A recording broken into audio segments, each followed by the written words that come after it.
Hello dear bankers, नमस्कार। आप सभी दोस्तों का स्वागत है आज की क्लास में। और हम आपके साथ जुड़ चुके हैं आपकी जेएआईबी पीपीबी क्लास के साथ। सो पीपीबी में आज हम लोग बात करेंगे 360 डिग्री कंसेप्ट सीरीज में इंपॉर्टेंट टॉपिक है safe deposit locker, portfolio management और मर्चेंट बैंकिंग। ये तीन इंपॉर्टेंट टॉपिक को आज की क्लास में हम कवर करेंगे। तो सबसे पहले बात करें दोस्तों, मेरा नाम है अरविंद सर और मैं आपके साथ जुड़ता हूं हमारे टेलीग्राम चैनल पर भी, जिसका नाम है JAIBCAIB बाय अरविंद सर। तो आप लोग इस टेलीग्राम चैनल को ज्वाइन कर सकते हैं क्यूआर कोड को स्कैन करके भी, सेम थिंग है, या नाम से सर्च कर लीजिए क्यूआर कोड से, तो आपको हमारा चैनल मिल जाएगा। चलिए तो स्टार्ट करते हैं। सेफ डिपॉजिट लॉकर क्या होता है? What is safe deposit locker? हम सभी लोग जानते हैं बैंक हमें सेफ डिपॉजिट लॉकर की सुविधा प्रोवाइड करता है, और अगर हम उस सेफ डिपॉजिट लॉकर को अवेल करना चाहते हैं तो इसके लिए हमें क्या देना होता है? उसके अगेंस्ट में हमें रेंट देना होता है। और कितना रेंट लगेगा ये किस बात पे निर्भर करता है? Size of the locker, locker के साइज पे निर्भर करता है कि कितना रेंट लगेगा। So safe deposit locker is the facility extended to the customer, यानी सेफ डिपॉजिट लॉकर वह सुविधा है जो ग्राहक के लिए बैंक उपलब्ध कराता है to enable to keep their valuables documents in a specially design locker and payment of prescribe rentals. ठीक है, तो इनका कहना है कि जो भी, जैसे किसी भी कस्टमर के पास कोई भी वैल्यूएबल्स है, क्या है दोस्तों? वैल्यूएबल्स हैं, ठीक है दोस्तों, या कोई इंपॉर्टेंट डॉक्यूमेंट्स हैं, और वो उन डॉक्यूमेंट्स को अगर बैंक के पास जाके सेफ डिपॉजिट में रखना चाहता है तो कस्टमर बैंक से क्या हायर करेगा? Safe deposit locker, safe deposit locker को क्या करेगा? हायर करेगा। और उसके अगेंस्ट में बैंक को क्या देगा? वो रेंटल यानी रेंट भी प्रोवाइड करेगा। ठीक, तो यहां पर अब देखो, यहां पे एक पॉइंट है, जो सेफ डिपॉजिट लॉकर है, जो सेफ डिपॉजिट लॉकर है, जो सेफ डिपॉजिट लॉकर है, वो किसका है? बैंक का। ठीक है, और इसको यूज कौन कर रहा है? ग्राहक यानी कस्टमर। कौन यूज कर रहा है? ग्राहक यानी कस्टमर। कौन यूज कर रहा है? कस्टमर यूज कर रहा है। ठीक है, तो जिस व्यक्ति की संपत्ति होती है वो बनता है लेसर, यहां पे क्या बनेगा? लेसर। और जो इसको यूज करता है वो क्या बनेगा? यहां पे लेसी। क्या बनेगा दोस्तों? लेसी। क्या बनेगा? लेसी। ठीक है दोस्तों, डन है, क्लियर है? तो यही बात यहां पे बताई गई है। The relationship between the bank and the hirer of the locker is that of lessor and lessee. ठीक है दोस्तों, अब यहां पे एक और रिलेशन बनता है, बेलर और बेली। तो देखो, बेलर कौन होगा? जिसका सामान है। सामान किसका है इस डिपॉजिट लॉकर में? सामान किसका है दोस्तों? सामान यहां पे अवेलेबल है किसका? कस्टमर का। तो ये बनेगा बेलर। क्या बनेगा दोस्तों? बेलर। और कस्टमर यहां पे, सॉरी, बैंक यहां पे क्या बनेगा? बेली। ठीक है दोस्तों, बेली। क्या बनेगा? बेली। ठीक, तो ये अब आई होप याद हो गया होगा। जब बेली बेलर का रिलेशन देखेंगे तो बैंक कहां पे बनेगा? बेली, और कस्टमर बनेगा बेलर। ठीक है, जब लेसर और लेसी का रिलेशनशिप देखेंगे तो बैंक यहां पे क्या बनेगा? बैंक यहां पे बनेगा लेसर और कस्टमर बनेगा लेसी। ठीक है, डन है, क्लियर है? ये बिल्कुल आसान है। दोनों दोनों पक्ष से एक एक रिलेशन दिया गया। सपोज मैं कस्टमर हूं और मैं अपना सामान बैंक के पास रखूंगा, तो मैं क्या बन जाऊंगा दोस्तों? बेलर, क्योंकि मेरा सामान है। और किसके पास रखा? बैंक के पास, तो बैंक बन गया बेली। इसी प्रकार जब बैंक का लॉकर में यूज करूंगा तो लॉकर किसका? बैंक का, तो बैंक बन गया लेसर और कस्टमर क्या बन गया? लेसी। और यहां पर जब भी आप सेफ डिपॉजिट लॉकर की सुविधा, सेफ डिपॉजिट लॉकर की सुविधा जब भी अवेल करते हैं तो यहां पे आपको नॉमिनेशन फैसिलिटी भी मिलती है। नॉमिनेशन फैसिलिटी भी मिलती है, तो आप नॉमिनेशन भी कर सकते हैं, है ना? Section 45 of banking regulation act, banking regulation act 1949। ठीक है दोस्तों, डन है। नाउ अब अगला पॉइंट हमारा क्या आता है? Hiring out a locker. जब आप कोई लॉकर हायर करते हैं तो क्या क्या कंडीशन बनती है? सबसे पहले बैंक आपका क्या लेगा? Due diligence.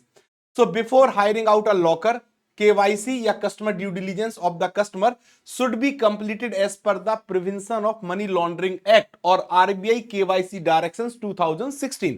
यानी इनका कहना है कि जब भी कोई कस्टमर हायर करेगा, क्या करेगा? हायर करेगा किसी भी लॉकर को। किसको? किसी भी लॉकर को। तो यहां पे कस्टमर ड्यू डिलीजेंस या KYC फॉलो किया जाएगा as per the prevention of money laundering rule और as per the RBI KYC directions 2016। Done है, क्लियर है, यहां पे कोई पॉइंट बचा है नहीं है, ठीक है। For an existing KYC compliant customer this is not required separately. अगर किसी कस्टमर का ऑलरेडी बैंक में अकाउंट चल रहा है या कोई भी प्रकार की सेवा बैंक से ले रहा है जिसके तहत उसने केवाईसी बैंक के पास कंप्लीट किया है, तो वहां पे सेपरेट उसका डॉक्यूमेंटेशन या केवाईसी नहीं किया जाएगा पर्टिकुलर इस सेवा के लिए। अगर कोई एग्जिस्टिंग कस्टमर है तो उसको दोबारा से केवाईसी करने की आवश्यकता नहीं होगी। फिर सेकंड पॉइंट आता है allotment of a locker. So a branch wise list of vacant locker as well as a wait list should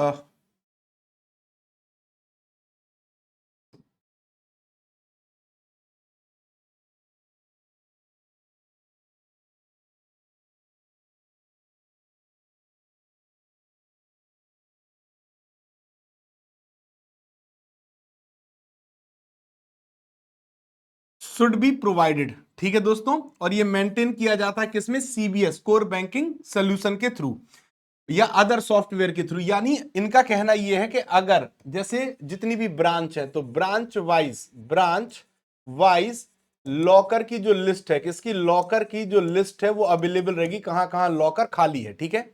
अगर लॉकर खाली नहीं है तो वेटिंग लिस्ट भी आपको यहां से पता चल जाएगी, वेटिंग लिस्ट भी पता चल जाएगी।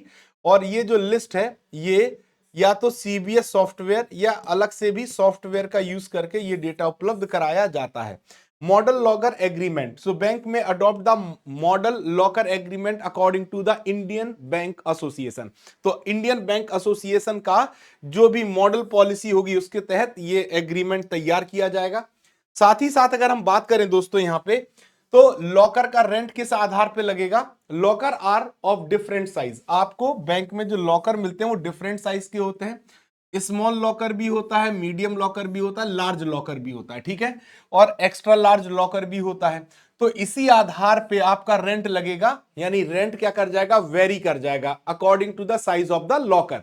And the rent is payable in advance, आपको एडवांस में रेंट पे करना पड़ेगा। In case of overdue, अगर आप रेंट को ओवर ड्यू कर देते हैं तो आपको पेनल्टी भी चार्ज लगेगा या पेनल्टी भी देनी पड़ेगी। कभी कभी बैंक आपसे या हमेशा बैंक ये कोशिश करता है कि आपसे एक term deposit as a security ले ली जाए अगर आप किसी भी लॉकर को हायर करते हैं तो।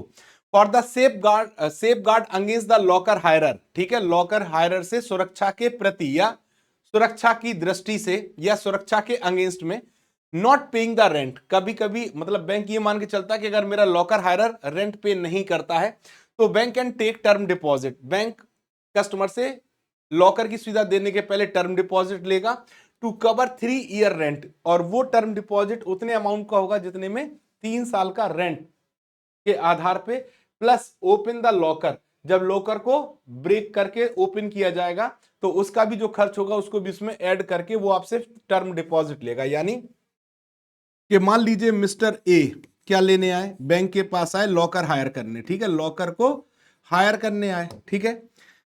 तो बैंक ने क्या कहा कि आप 3 साल का रेंट, 3 ईयर के रेंट, 3 ईयर का जो रेंट होगा, प्लस अगर आप नहीं चुकाते हैं तो जो लॉकर को ब्रोकन है ना, ब्रोकन लॉकर को तोड़ेंगे, है ना, ब्रोकन करेंगे, उसका जो चार्ज होगा इतने के बराबर आपसे क्या ले लेगा, टर्म डिपॉजिट ले लेगा।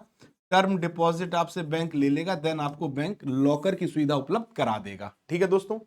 अब यहां पर claim settlement on the death of the customer, जिस ग्राहक ने बैंक से लॉकर ले रखा है उसका क्लेम कैसे सेटलमेंट होगा अगर उसकी मृत्यु हो जाती है तो।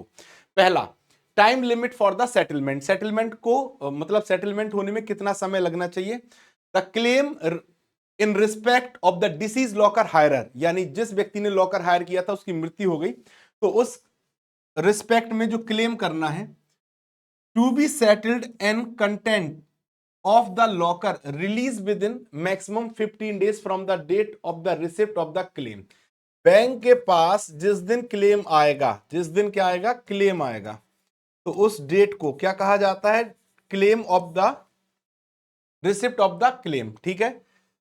क्लेम आया, उस क्लेम से बैंक को 15 डेज के अंदर, हाउ मेनी डेज, 15 डेज के अंदर क्लेम का क्या करना होगा, सेटलमेंट करना होगा। अब आपका जो लॉकर होता है वो अलग अलग प्रकार के कस्टमर हायर करते हैं, कभी कभी इंडिविजुअल अकेले खुद अपने नाम से यानी सोल पर्सन भी हायर करता है, कभी कभी ज्वाइंटली भी लॉकर को हायर किया जाता है, ठीक है।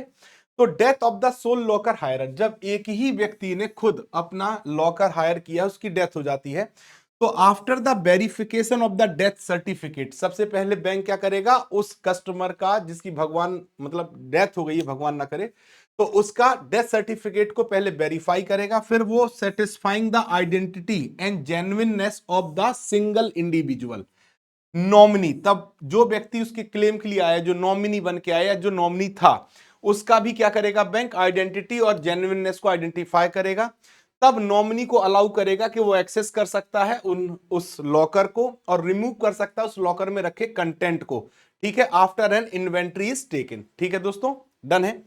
लेकिन अगर मान लीजिए कोई अकाउंट ऐसा है जो ज्वाइंटली चलाया जा रहा है और उसमें से किसी भी हायरर की डेथ हो जाती है, तो in case one of the joint hirer of the locker under joint operation with nominee registered dies, the bank shall allow and the liberty to the survivor and nominee jointly to access the locker and remove the content after inventory is taken. इनका कहना है कि अगर मान लीजिए ए और B jointly किसी locker को चला रहे थे और ए का भी नॉमिनी है, बी का भी नॉमिनी है, मान लो इनका एक्स नॉमिनी है, इनका वाई, ठीक, भगवान ना करे अगर ए की डेथ हो जाती है, किसकी, ए की क्या हो जाती है, डेथ, ए की अगर क्या हो जाती है, डेथ हो जाती है, क्या हो जाती है, डेथ हो जाती है, तो उस केस में क्या होगा, ए की डेथ होने पर, ए की डेथ होने पर अब जो भी इस लॉकर में रखा है, जो भी सामान इस लॉकर में रखा है, बैंक वेरीफाई करके बी को और इनके नॉमिनी को, यानी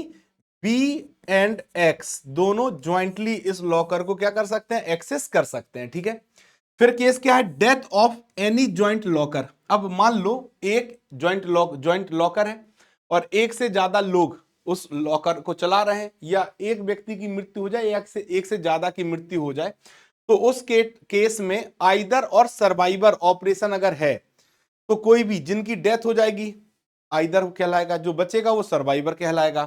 तो बैंक इस केस में क्या करेगा, बैंक जो मैंडेट दिया गया होगा लॉकर को हायर करते समय, उस मैंडेट के अनुसार बैंक सर्विस प्रोवाइड करेगा, यानी लॉकर को क्या करेगा, लॉकर को एक्सेस करने की अनुमति देगा। अब अगर कोई भी व्यक्ति अपने लॉकर के आइटम को डिस्चार्ज करना चाहता है, लॉकर को क्लोज करना चाहता है, तो कैसे कर सकता है, पहला, discharge of locker content at the request of the customer, जब भी ग्राहक जिसने लॉकर को हायर किया है अगर वो रिक्वेस्ट करता है बैंक से कि आप हमारे लॉकर का सामान डिस्चार्ज कर दीजिए, हम क्लोज करना चाहते हैं, तो बैंक उनकी रिक्वेस्ट पे ऐसा कर सकता है।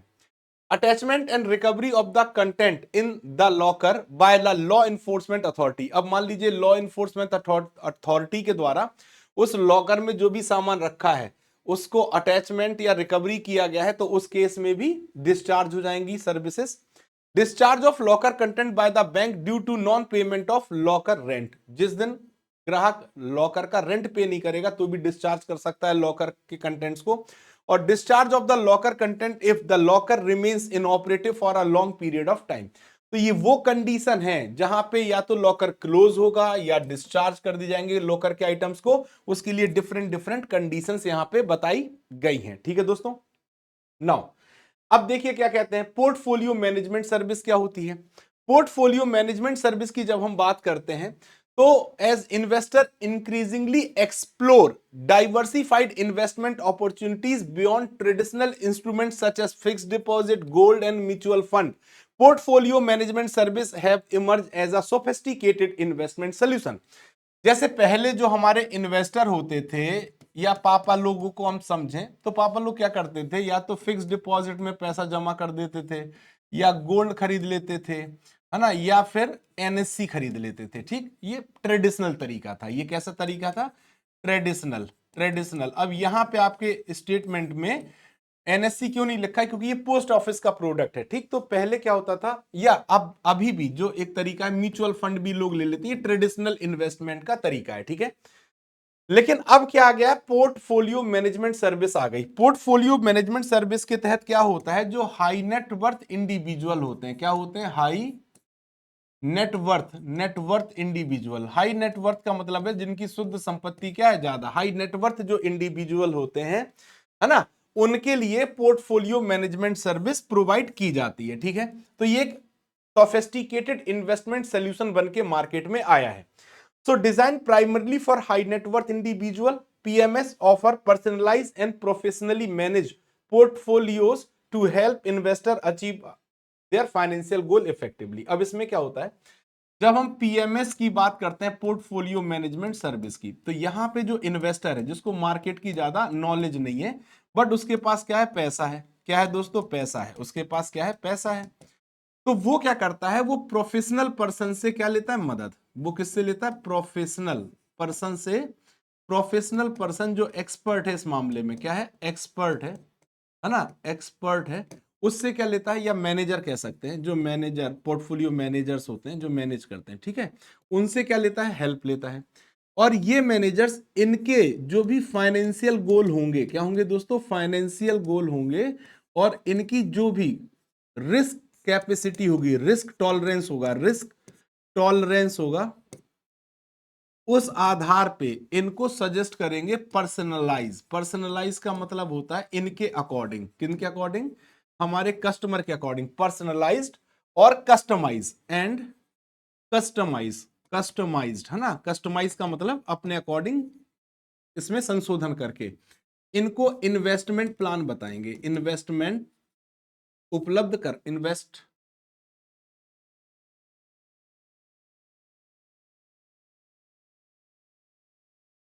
इन्वेस्टमेंट उपलब्ध कराएंगे। ठीक है, अलग अलग, तो इसी को हम लोग कहते हैं पोर्टफोलियो मैनेजमेंट। अब ये इन्वेस्टमेंट जहां जहां कराएंगे, है ना, जितना भी पैसा, जो जो इन्वेस्टमेंट होगा, डाइवर्सिफाइड इन्वेस्टमेंट, इन सब को जब हम जोड़ेंगे तो दैट इज कॉल्ड पोर्टफोलियो। ये क्या होगा, ये कहलाएगा पोर्टफोलियो, ये इनका पोर्टफोलियो कहलाएगा। और इसको मैनेज कौन कर रहे हैं, एक्सपर्ट मैनेजर्स कर रहे हैं, इसीलिए इस सेवा को कहा जाता है पोर्टफोलियो मैनेजमेंट सर्विस। क्या कहा जाता है, पोर्टफोलियो मैनेजमेंट सर्विस। ठीक है दोस्तों, नाउ अगला point, what is portfolio management service. Portfolio management service refers to an investment service. ये एक प्रकार की इन्वेस्टमेंट सर्विस है, वेयर प्रोफेशनल, प्रोफेशनल माने जो एक्सपर्ट हैं, उसकी ज्यादा नॉलेज रखते हैं, पोर्टफोलियो मैनेजर्स मैनेज करते हैं किसी भी व्यक्ति विशेष यानी इंडिविजुअल का इन्वेस्टमेंट, है ना, जिससे कि वो अपने फाइनेंशियल गोल को अचीव कर सके, यानी इन्वेस्टर। ठीक है, सो जैसा कि आप देखते हो कि म्यूचुअल फंड में क्या होता है, म्यूचुअल फंड में क्या होता है, एक सभी लोग एक म्यूचुअल फंड में निवेश कर रहे होते हैं। ठीक है, ठीक, और अब इससे फर्क नहीं पड़ता कि ये क्या चाहते, ये क्या चाहते, ये क्या चाहते, ये क्या चाहते, ये क्या चाहते, इससे फर्क नहीं पड़ता। यहां पे जो मैनेजर्स बैठे हैं वो इस फंड को कॉमन तरीके से अलग अलग जगह निवेश करेंगे। ठीक, डन है। तो यहां पे जो इन्वेस्टमेंट का शेयर पूल्ड होगा उसको ये अलग अलग जगह पे निवेश करेंगे, है ना।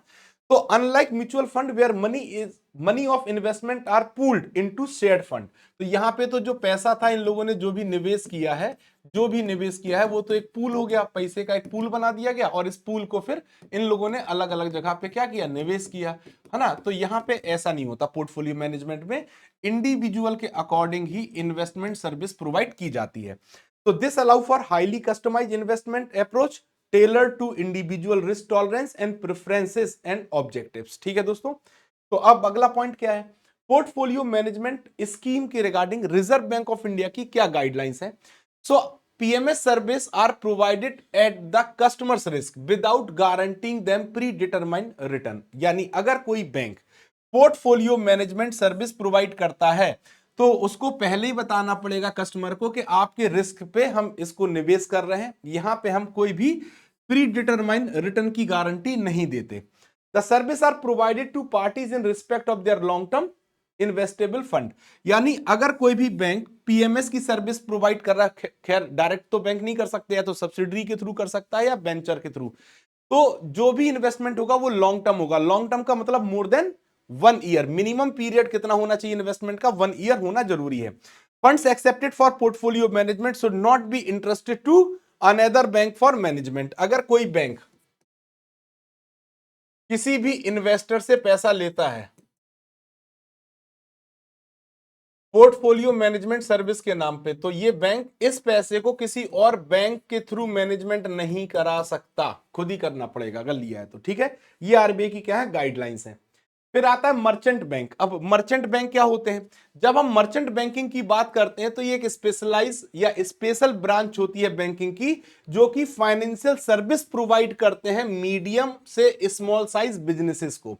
और ये कौन सी सर्विस प्रोवाइड करते हैं? ये अंडरराइटिंग की सुविधा प्रोवाइड करते हैं, फंड रेजिंग की सुविधा प्रोवाइड करते हैं और क्रेडिट और फाइनेंशियल एडवाइस भी प्रोवाइड करते हैं। ठीक है, जब हम बात करते हैं किसकी, अंडर राइटिंग सर्विसेज की, तो जैसे कोई भी कंपनी अगर मार्केट से फंड रेज करना चाहती है, ठीक है, तो जब वो पहली बार कोई भी कंपनी, जैसे LIC का नाम सुना होगा आपने, तो LIC ने जब पहली बार अपने शेयर्स मार्केट में जारी किए, शेयर्स अपने मार्केट में क्या किए, इशू किए, मार्केट में क्या किए, इशू किए, तो इन्होंने जिन बैंकों की मदद ली वो बैंक इनको क्या बता रहे थे, या जो भी फाइनेंशियल इंस्टीट्यूशंस इनको सुविधा प्रोवाइड कर रहे थे कि ये अपना क्या जारी कर पाए, IPO। जब पहली बार कोई भी कंपनी अपने शेयर जारी करती है तो उसे कहा जाता है IPO।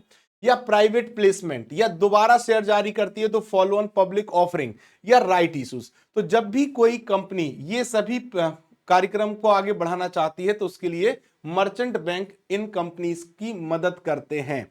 सो इसके थ्रू कंपनीज को मदद मिलती है कि वो मार्केट से फंड को रेस कर पाए, है ना, आम जनता से निवेश करा पाए। ठीक, अब अंडर राइटिंग का मतलब होता है रिस्क। क्या होता है? रिस्क को एनालिसिस करना। क्या करना? रिस्क को एनालिसिस करना। एनालिसिस का मतलब क्या है? जैसे मान लो किसी बैंक ने, मर्चेंट बैंकर ने किसी भी कंपनी के साथ जुड़े और उन्होंने कहा कि भैया 100 करोड़ का हमें फंड मतलब क्या करना है, मार्केट से उठाना है।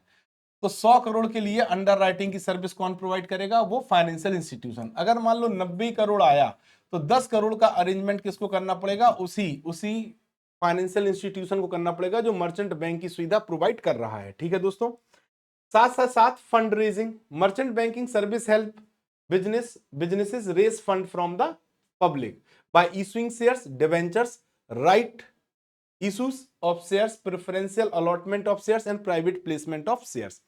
साथ ही साथ अगर किसी भी किसी भी कंपनी को मार्केट मतलब क्रेडिट की आवश्यकता होती है तो भी मर्चेंट बैंकर उनको क्रेडिट अवेलेबल कराते हैं और साथ ही साथ फाइनेंशियल एडवाइस भी प्रोवाइड करते हैं।